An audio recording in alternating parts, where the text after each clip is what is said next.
ନିଜ ଭିତରେ ଥିବା ପିଲାଳିଆ ବୁଦ୍ଧିକୁ ସବୁବେଳେ ବଞ୍ଚେଇକି ରଖନ୍ତୁ।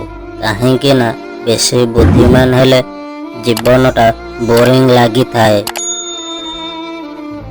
ପରିବାର ଯେପରି ଡ୍ରାଇଭର ଠିକ୍ ରହିଲେ ଗାଡ଼ିର କିଛି କ୍ଷତି ହୁଏ ନାହିଁ, ସେହିପରି ବାପା ମା ଠିକ୍ ରହିଲେ ପରିବାରର କିଛି କ୍ଷତି ହୁଏ ନାହିଁ। କର୍ମ ଯେମିତି ହଉନା କାହିଁକି, ଯେବେ ଯାଏ ତୁମେ ତୁମ କର୍ମକୁ ସମ୍ମାନ କରିନାହଁ ସେତେବେଳେ ଯାଏ ତୁମେ ଜୀବନରେ ସଫଳତା ପାଇପାରିବ ନାହିଁ। ସଡ଼କ କେବେ ସିଧା ହୋଇନଥାଏ। କିଛି ସମୟ ଚାଲିଲା ପରେ ମୋଡ଼ ନିଶ୍ଚିନ୍ତ ଆସିଥାଏ।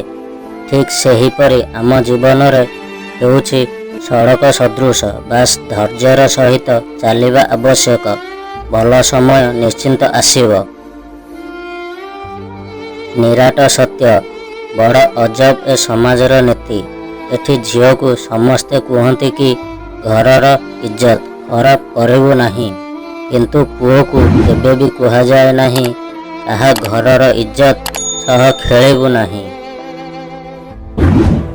ସର୍ବଦା ପରିବାର ସହିତ ରୁହନ୍ତୁ, କାରଣ ଏହା ହେଉଛି ଏକମାତ୍ର ସ୍ଥାନ ଯେଉଁଠାରେ ଆମର ସମସ୍ତ ଅଭାବ ସହିତ ଆମକୁ ଗ୍ରହଣ କରାଯାଇଥାଏ। ମିତ୍ରତା କୌଣସି ସ୍ୱାର୍ଥ ନୁହେଁ, କିନ୍ତୁ ଏହା ଏକ ବିଶ୍ୱାସ ଅଟେ ଯେଉଁଠି ଖୁସିରେ ହସ ମଜାକ ଠାରୁ ନେଇକି ଅସୁବିଧା ସମୟରେ ସାଙ୍ଗରେ ରହିବାର ଦାୟିତ୍ୱ ଥାଏ।